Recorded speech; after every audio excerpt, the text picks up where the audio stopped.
देवशयनी एकादशी से देव उठायनी एकादशी के बीच में कोई भी शुभ कार्य, विवाह आदि नहीं संपन्न किए जाते।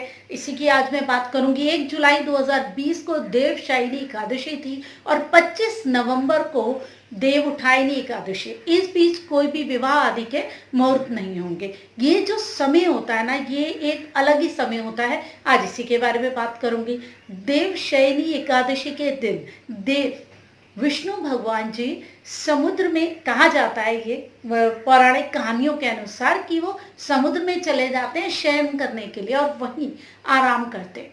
इसलिए उस समय कोई भी शुभ कार्य नहीं होते हैं उस समय। और जब वो आते हैं वापस देव उठायनी एकादशी के दिन, उसके बाद विवाह आदि शुभ कार्य होने शुरू हो जाते हैं। ये 4 महीने बहुत ज़्यादा स्पेशल होते हैं हम लोगों के लिए, क्योंकि ये 4 महीने होते हैं अपनी आध्यात्मिकता को ऊपर उठाने वाले, अपनी ऊर्जाओं को ऊपर उठाने वाले।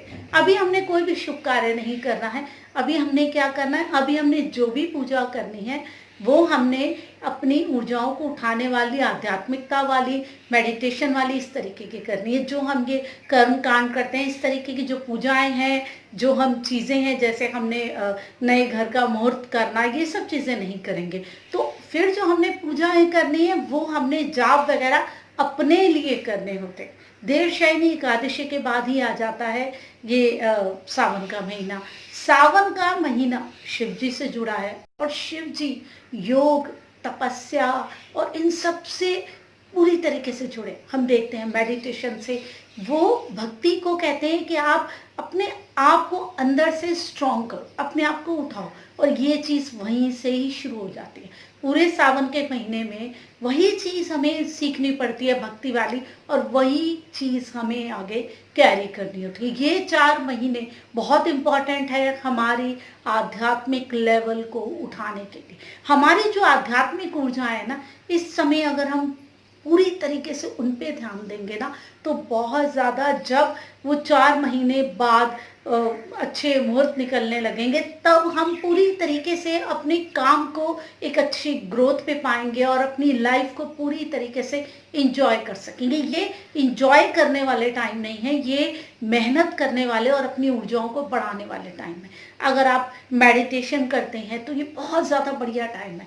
ये 4 महीने, इस समय आप अच्छी मेडिटेशन करके अपनी ऊर्जाओं को उठा सकते हैं, एक अच्छे लेवल पे पहुंच सकते हैं। इस समय जो ऊर्जाएं होती है ना, ये हमारे शरीर को पॉजिटिविटी देकर उठाने वाली होती है। ऐसा नहीं है कि बाद में ऊर्जाएं ऐसी आ जाएंगी कि हम अपनी पॉजिटिविटी को नहीं उठा पाएंगे, लेकिन कोई एक खास समय होता है जो सिर्फ आध्यात्मिकता के लिए, स्पिरिचुअलिटी के लिए, एक अपनी ऊर्जाओं को ऊपर उठा के, एक अच्छी मेडिटेशन करके एक अच्छे लेवल पे खुद को पहुंच के समझने वाला टाइम होता है। ये वही टाइम है। और जब इसके बाद टाइम आएगा, वो टाइम होता है हम त्योहार मनाएं, खुशियां मनाएं, इंजॉय करें, और उन सब चीज़ों में हम करें कि हमें कोई विवाह करना है, किसी का घर में है तो, और किसी भी तरीके का हम ऐसा फंक्शन अटेंड करें और उसमें हम इंजॉय करें। उससे पहले अपनी ऊर्जाओं को उठाएं, खुद पे ध्यान दें, सेल्फ ग्रोथ पे ध्यान दें, सेल्फ डेवलपमेंट में ध्यान दें।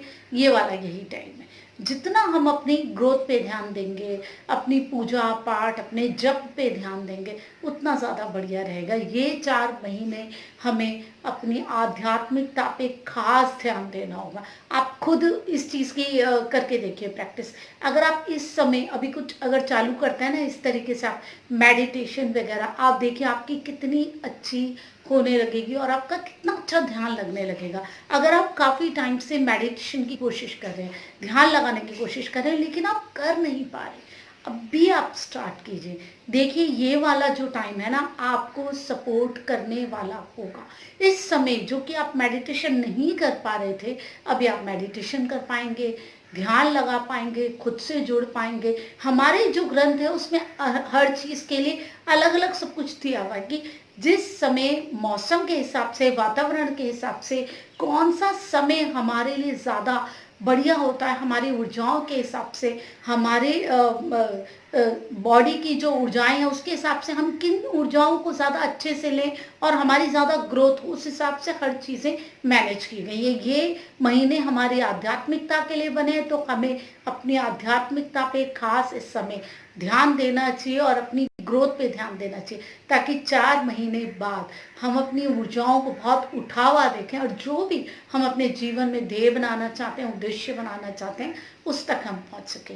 ऐसे ही बहुत सारी चीज़ें मैं आपके लिए लेकर के आती रहूंगी। अगर आप जुड़ना चाहते हैं मेरे चैनल से, बहुत ही आसान भाषा में, लॉजिकल वे में ज्योतिष, रेकी हीलिंग, अंक शास्त्र, आपके ऑरे के बारे में जानना चाहते हैं, तो जल्दी से मेरे चैनल को सब्सक्राइब कर दीजिए। सब्सक्राइबर हैं तो बेल आइकन ज़रूर दबाइए, और देखिए वीडियो अच्छी लगती है लाइक ज़रूर कीजिएगा और कमेंट्स डालिए कि आपको क्या अलग बात और क्या लॉजिकल बात मेरी वीडियोस में लगती है। ऐसे ही बहुत सारी चीज़ें मैं आपके लिए लेकर के आती रहूँगी। तब तक आप अपना सम्मान कीजिए, अपनों का सम्मान कीजिए। मैं रमा जोशी, नमस्कार।